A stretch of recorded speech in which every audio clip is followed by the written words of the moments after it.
আজকে তোমরা আমারে ভালোবাসার কারণে, আমার নবীরে ভালোবাসার কারণে, আমারে ভালোবাসার কারণে জান্নাত দিছি।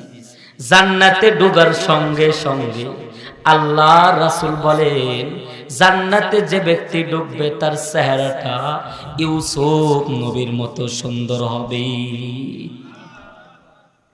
ইউসুফ নবীর মতো সুন্দর হয়ে যাবে।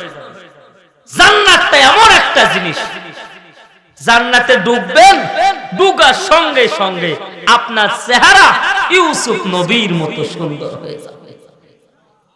সুবহানাল্লাহ, কত কষ্ট হয়, জোরে কর না সুবহানাল্লাহ। ইউসুফ নবী কেমন নবী?